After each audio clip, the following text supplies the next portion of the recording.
خوست کې د کلمات علمي او تحقیقي ادارې له لوري او د خوست اطلاعات او کلتور ریاست په همکارۍ د اسلام زرین دور څه دی او د اسلامي امت په تاریخ کې کوم مقام لري تر عنوان لاندې ګڼ شمېر ځوانانو، مشرانو، محصلینو او د ښوونځیو زده کوونکو ته سیمینار وړاندې شو. د یاد ادارې مسؤلان وایي موخه مو خپل ځوان نسل او خوستی ولسونو ته د اسلام مبارک دین په اړه پوره معلومات ورکول دي ترڅو دوی پوه شي چې اسلامي امت څه کړي او په تاریخ کې د اسلام مبین دین مقام څه دی. د یاد سیمینار نه موخه او هدف هم دغه دی چې زموږ ځوانان له اسلام زرین دور څخه خبر شي او چې تیر کې څه تیر شوي دي او راتلونکي کې د خوست اطلاعات او کلتور ریاست اداره اراده لري چې ځوانانو ته د شی فکري او علمي تحقیقاتي سیمینارونه دایر کړي. هدف روی دوره طلایی اسلام و همچنان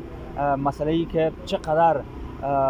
مقام داشتن همین خود دولت‌های اسلامی که در گذشته بودند و ما در چی جایگاهی را داشتیم در گذشته و حالا در چی جایگاهی قرار داریم و چی باید بکنیم که دوباره ما همون دوره طلایی خود را که در گذشته ها ما عالمای زیادی داشتیم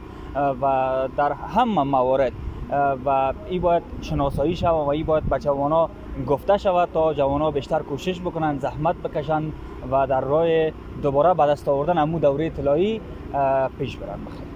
بلخوا په نوموړي سیمینار کې ګډون کوونکي دا ډول علمي سیمینارونه د اسلام مبارک دین د لا ښه پیژندنې لپاره مهم بولي او وایي که په راتلونکي کې دې ته ورته نور پروګرامونه لنډمهالې او اوږدمهالې ورکشاپونه جوړ شي د ځوان نسل لپاره به ډېر مثبت تمام شي.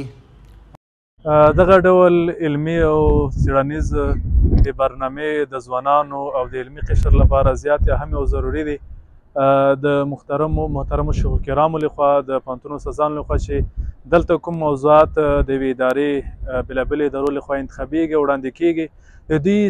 دغه موضوعات چې کله وړاندې شي د دوی په علم کې اضافه رامنځته کېږي هغه بېلابېل موضوعات چې دوی ورباندې آګاه نه دي او خبر نه دي د دغو سیمینارونو له لارې دوی معلومات حاصلوي او د علم په برخه کې زیاتوالی راځي. د اطلاعات او کلتور ریاست څخه یوه نړۍ مننه چې موږ ته داسې سیمینارونه په لاره اچولي چې موږ د اسلامي معلوماتو څخه آګاه کوي یعنې خبروي مو. داسې سیمینارونه باید لا هم په لاره واچول شي ځکه چې زموږ په شان